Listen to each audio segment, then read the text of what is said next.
Thank you, thank you. Sorry for interrupting what sounded like very lively discussion and debate on T Corp's bond financings. Treasurer, congrats on your fourth budget and welcome again to CEDA. As others have mentioned, I'm Patrick Lauren, Chief Investment Officer at Plenary. And as the Treasurer and some of you in the room, hopefully more and more, will know, Plenary is an Australian success story. Started in 2004, we're an independent developer, investor and manager of infrastructure. We've been partnering with the New South Wales Government and others around the world, North America, Singapore, the Middle East and Europe, with a portfolio of projects getting close to, hopefully we'll pass it this year, of about 100 billion. In New Zealand, New South Wales, our most recognisable asset and the one I always use on the sidelines on Saturday is the Sydney Metro project. So we're both doing the current one that's working now in Western Sydney Airport, but also we're developing and partnering with the BDA on Australia's newest city in 100 years at Bradfield. So that's something we're very excited about. The format of today, in terms of Q&A, we're going to be using the Slido app. So you'll need to use they're all on your table there, those little instruction guides. So if you ask questions by that, but importantly as well, you can also vote. So as the questions move up on the voting list, those will be the ones that will be asked. I'm just a humble channel to the Treasurer on your behalf. All right, so while we wait for those questions to start coming in, and already they are, and that's great, I've got a couple of pre-prepared ones which I'll hit the Treasurer with. Treasurer, the media's described your budget as a cost of living one, and they've used the word discipline, not cheap, which you must be happy with. Is that the budget or the message that you wanted to give out, or if not, how would you describe it? Patrick, you're being too kind. I believe the media call me New South Wales' most boring man. Okay. Which I consider to be high praise. There's no epitaph you can throw at me that I won't welcome, particularly when it comes to discipline. We are disciplined. I'm not worried about that. And from our perspective, we take pride in being certain, we take pride in being predictable, we take pride in being careful, and we take pride in being calm. And that's been the approach that the Premier has set. He's a very collegiate Premier, and it's the ethos that I think definitely does drive the ERC, and it drives our cabinet, and we hope that people can see that reflected. But it's not discipline for the sake of discipline, it's discipline for a purpose, because ultimately, by keeping our finances stable, we have more control over our state's future and we can make better choices. So from my perspective, as I mentioned, I do take very seriously our responsibilities to steward the public's money, because ultimately it determines the public's opportunities. And I am going to continue to do so for as long as I happen to have the privilege of being in this role. Excellent, thank you. And look, those of us who heard your speech today and prior speeches definitely wouldn't call you boring. So rest assured you're amongst 400 of your closest friends here.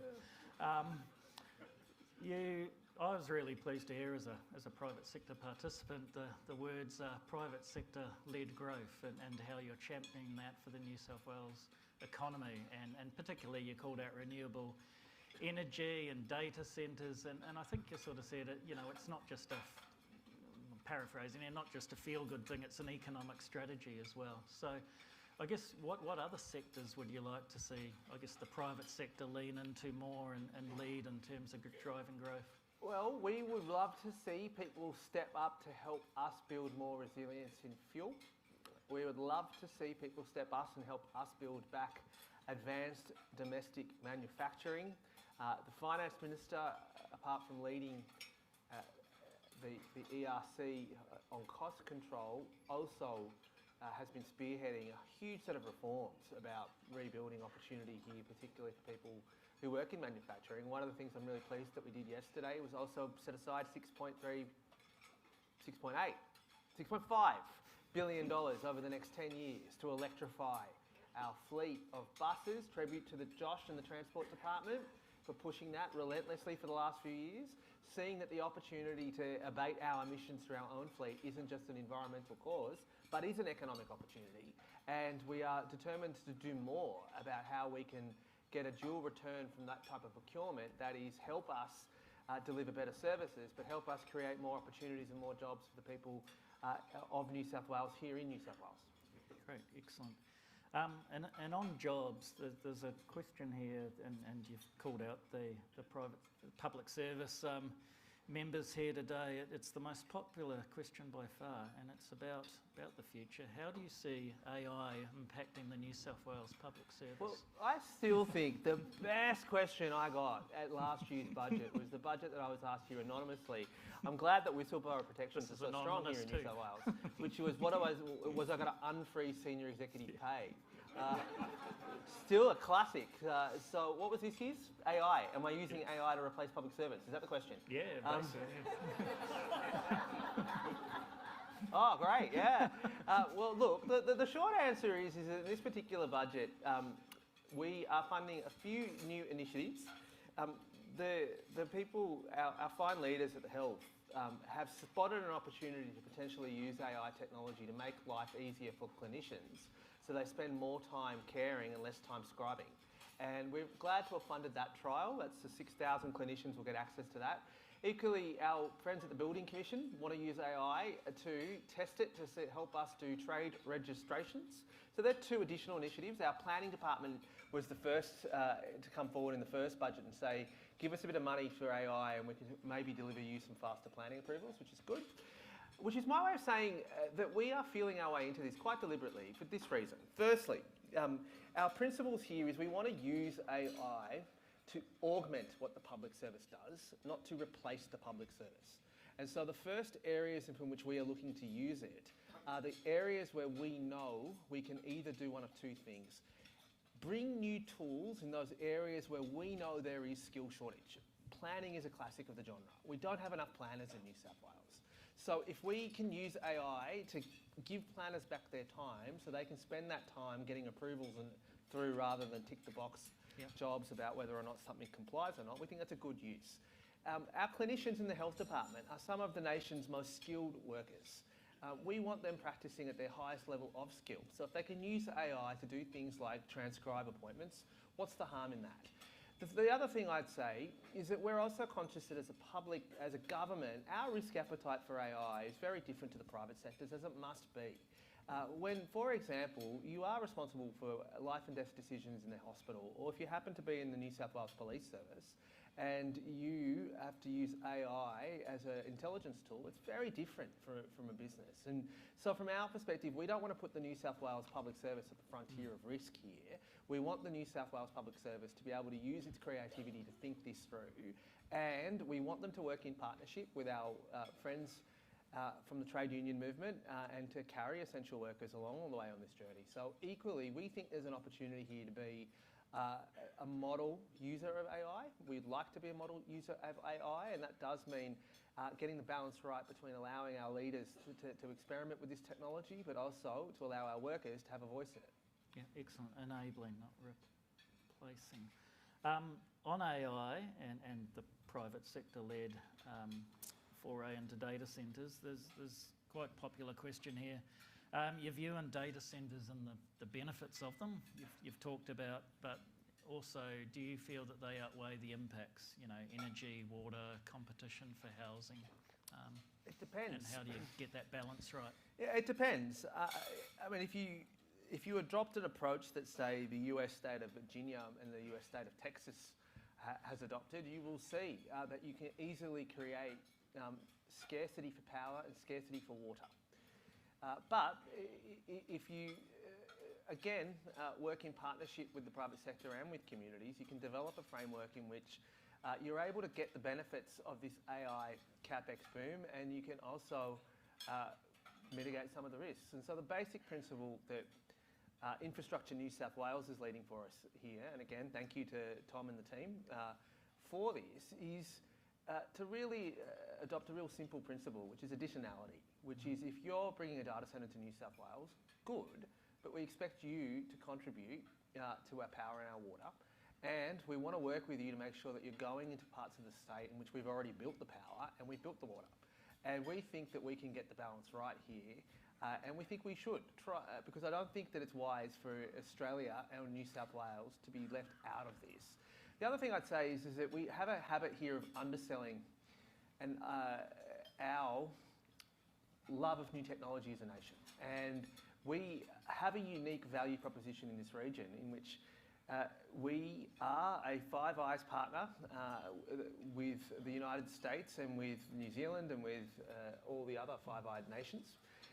We have land. We threaten to become the Asia Pacific's renewable power superpower, and we have a really, really powerful set of Australian citizens who are from diaspora communities that are leading our engagement with the region. And I think that if you combine all of this, you create an ecosystem that has the potential to keep New South Wales at the forefront of the deployment of global technology. So from my perspective, I'm a realist. I'm not an optimist, I'm not a pessimist, I'm a realist about how we take the advantage of the opportunities, but we are alive to community concern. And my message to the data centre industry, some of whom are here, is work with us on these principles, and you'll find that your social licence will be honoured in this state.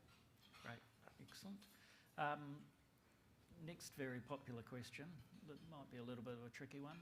Your take on the federal government budget. Obviously your government's been a big fan of and looking to drive housing affordability, but you know, you're getting hit on stamp duty, your NDIS and the reforms looking to move burden to the states.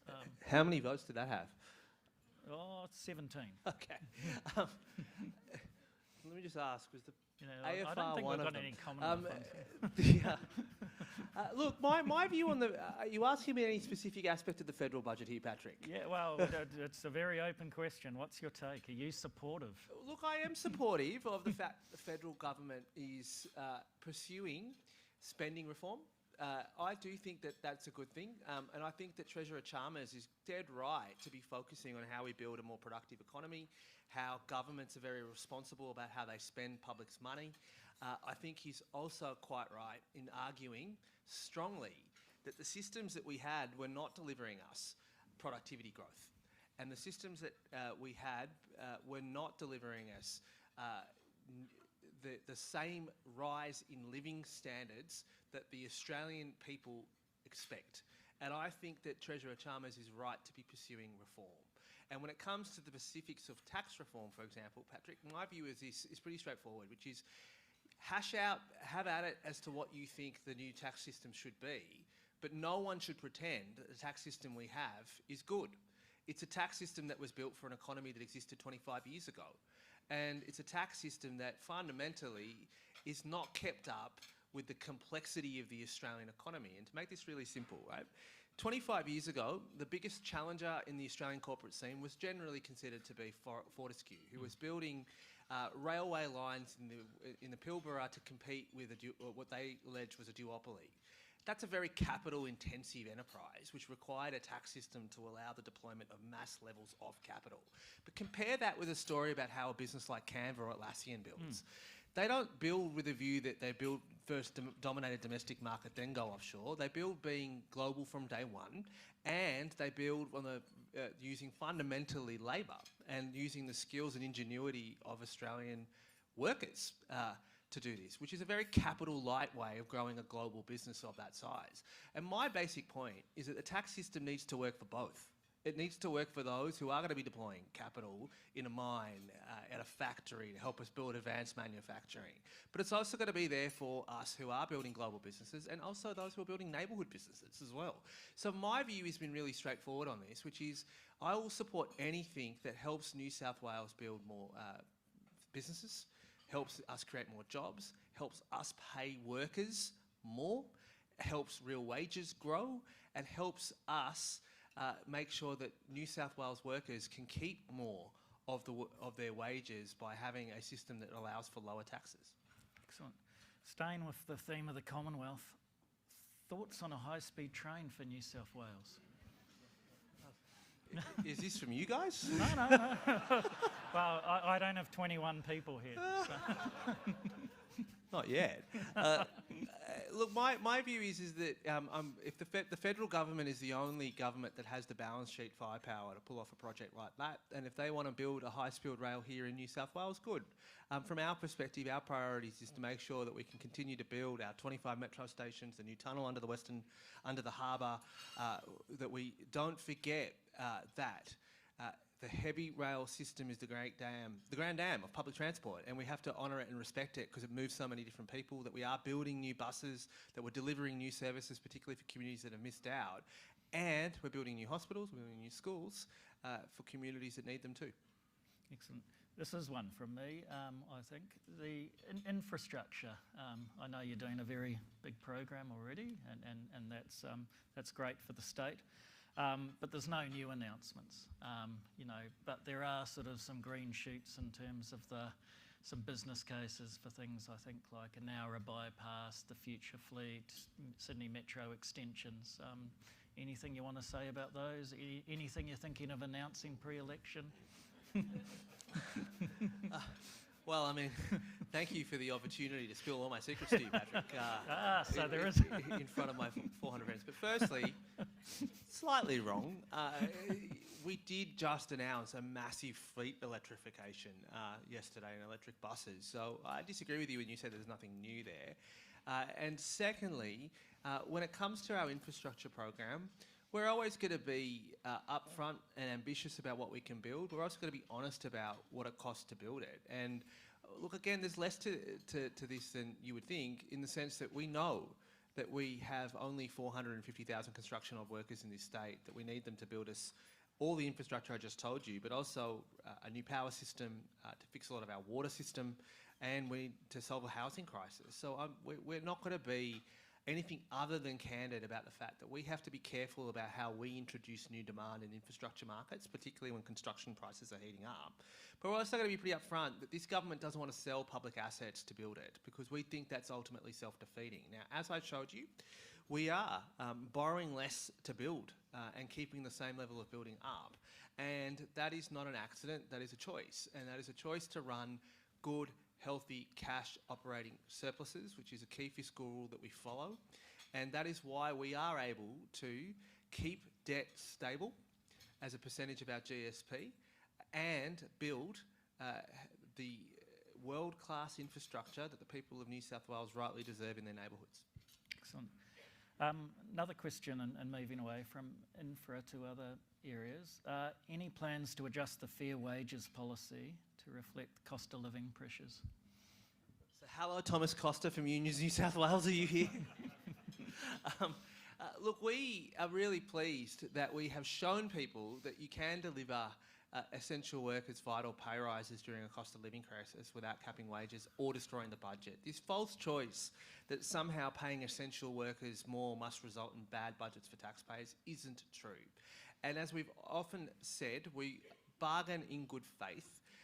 For the people who have asked me that question, I can say there's 100,000 people who are about to get or already have gotten a cost of living bonus that they bargained for through a mutual gains bargaining framework. That is a mature way in which we share the risk of an inflation spike. So I will simply say that when it comes to our fair pay bargaining policy, we're really pleased now that we have agreements and decisions in place that cover the overwhelming majority of the public service. I think we're up to 95% of the public service is now covered in multi-year agreements. We look forward to the next round of mutual gains bargaining that is likely to take place from next year. We're glad that there is an independent umpire that is in place to help us through that mutual gains bargaining, and that the independent umpire can independently arbitrate disputes in the event that we can't reach agreement with our workforce. And on sort of wages and whatnot, there's a compliment for you here saying great to see the nurses' wages have increased, but maybe the doctors' union in the room, how is the government prepared for reviewing doctors' wages? Well, our doctors are exercising their right to seek an independent arbitration via an independent umpire, a right, incidentally, that my party fought ferociously for them to have.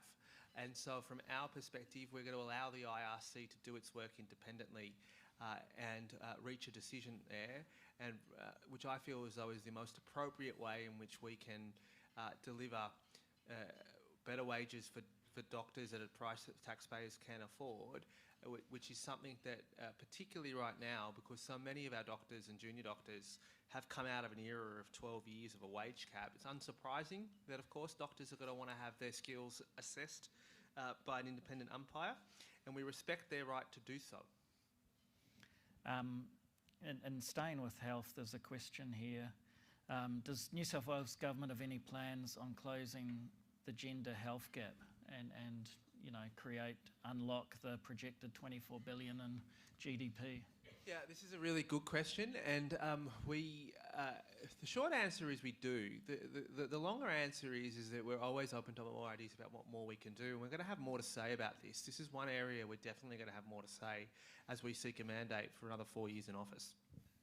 Great. There's some boffins in the room here, so get your abacus out for this one. Can you explain the 5.3 billion in dividends? Shouldn't that go against unfunded super liabilities rather than be added to revenue? Is that STC asking that question? Well, the short answer is I could. How long have you got? Like, the short answer is that we are seeing that, as Rob set out, we've redesigned our fund management strategy really to tighten what the boffins would describe, or at least the fund managers would describe, to be able to allow us to effectively treat cash calls on our investments as a pool, which means we can keep less money. We don't need to keep as much money in cash to meet the liquidity requirements, but rather as a sovereign who has no issue borrowing money, are able to use the wider balances in order to fund a better and longer term investment strategy. And that's the core thesis that sits behind one fund, which T Corp is delivering. And I should just acknowledge, as Rob did, the magnificent and marvellous public service of Michael Dwyer, the retiring chair of T Corp, who we owe an immense amount of gratitude to, and I'm looking forward to speaking soon about his next mission as well. But when it comes to this question about dividends and distributions, I think if there's this perception that we get all of them back in for the con fund, the short answer is that doesn't actually happen. A lot of that money does stay with the fund. It's obviously booked as revenue. But the second issue is that I don't accept this view that, for example, unfunded super liability should have precedence over everything else, for the very simple reason we're on track to meet the previous government's target of funding that liability from 2040. And equally, whilst we are vigilant about making sure that we keep to that target, I'm also pretty conscious that we invest funds management to make sure we can pay for hospitals and for schools. And so, no, the short answer to that is I don't accept that somehow that any one particular requirement has precedence in all circumstances over every other requirement. That's why we have an ERC, that's why we have a government, that ultimately the people decide to be able to choose between these priorities. And I'm confident that that actually the one fund strategy and others keep us on track to meeting our unfunded super liability. And incidentally, you don't need to take my word for it, while our rating agencies pay very close attention to it too. Here's one. The boffins and the property industry have put this question together. Has Treasury modelled what a reduction in stamp duty would do to assist the property market turnover, given some of the headwinds you've mentioned? Treasury certainly has done a lot of modelling on what a reduction in stamp duty will do to my bottom line. Turns out it makes it I'm $5.3 billion worse off as a result of their modelling. So thank you, Treasury. What was the rest of the question? Have you modelled it? Yeah, well, given the headwinds, I think they're going. We have modelled it as an impetus, not just a negative to your bottom line. As in to the overall productivity. Yeah, right. As in whether no. I mean, look, the reduction in stamp duty predominantly turns on the impact of interest rates on forecast volume and price of transactions.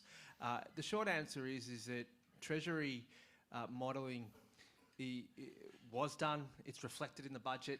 It did lead to us downgrading stamp duty by $5.3 billion. I think what you might be describing, or the question is describing, is second-order effects on the property market as a result. I don't know. I'll find out as to whether or not Treasury has done that. But rest assured, we are paying close attention. Great.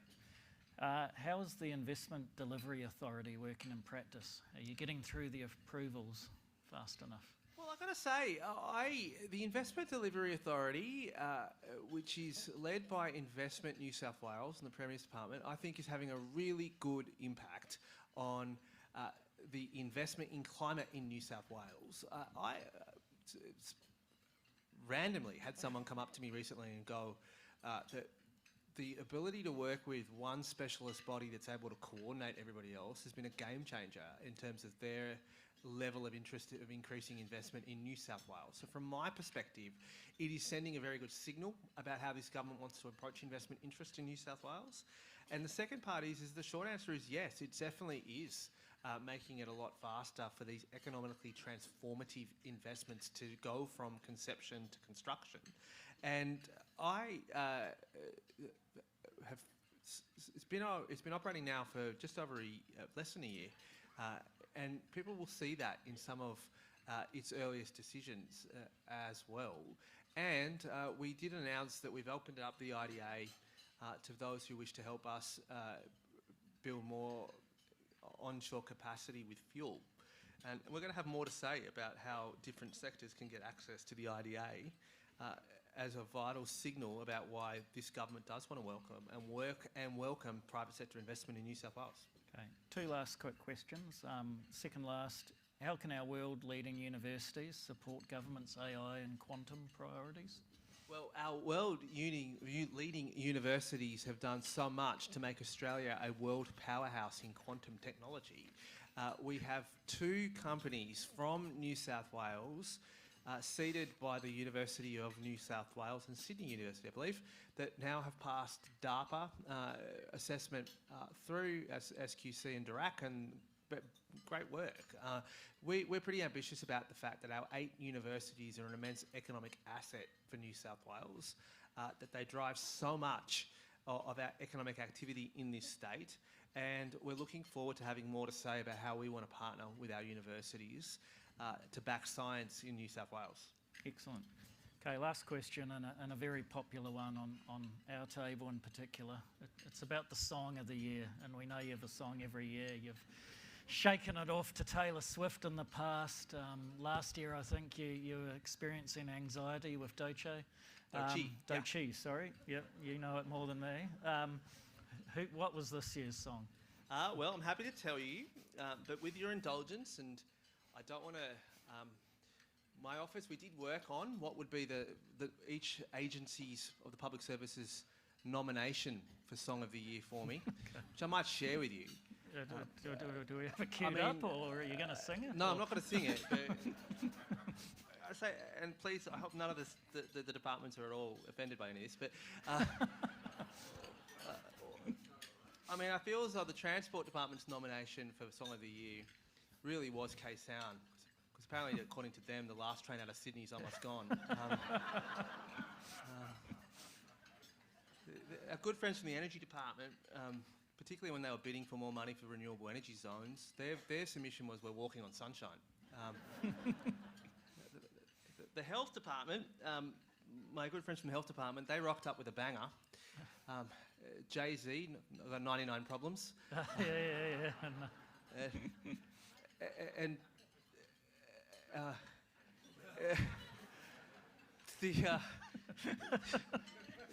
and the good friends from Treasury's reply was that Rolling Stones classic, but you can't always get what you want.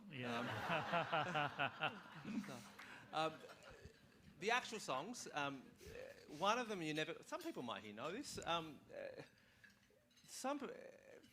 None of you are probably going to know this, but there's this great DJ coming out of London, Farouk Got Audio, which has got 1.5 million followers on YouTube.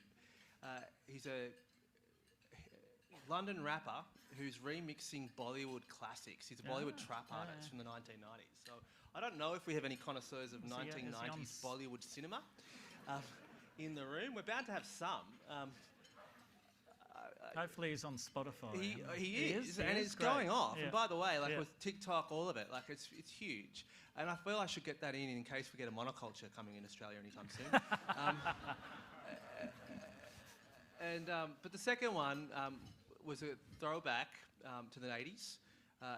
Great album, U2, Achtung Baby, which is, I still haven't found what I'm looking for. Yeah. But the number one was a real 2016, for those hip-hop artists, fans amongst us would know, is the 10th year anniversary of a great album by Chance the Rapper, Colouring Book, great album.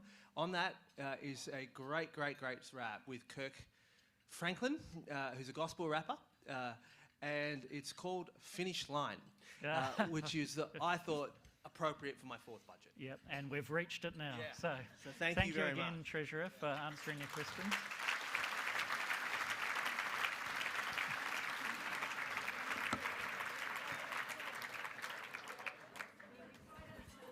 Thank you.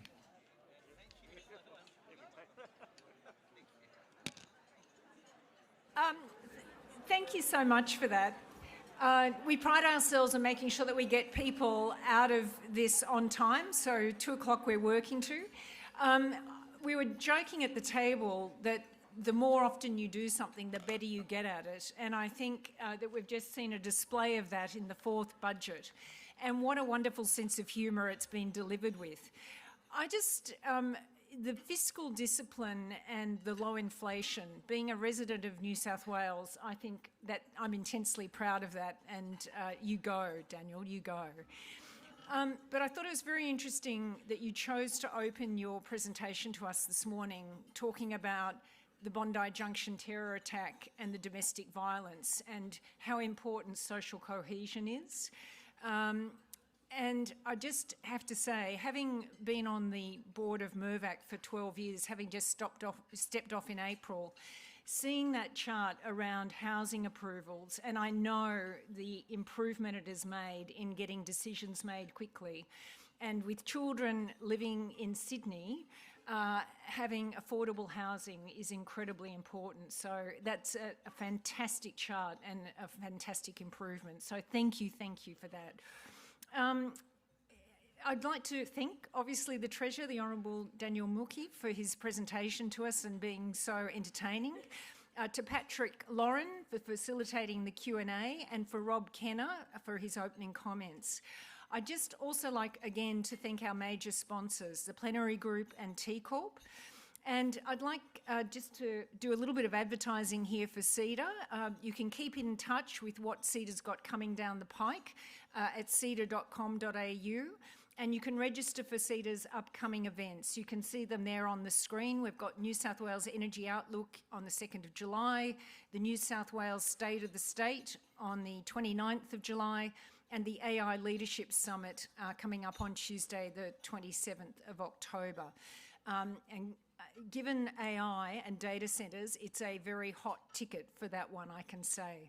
So again, I'd like to thank everyone for your engagement, for asking the questions, for making these events what they are in terms of being able to talk about the issues that are on people's minds. So thank you all so much.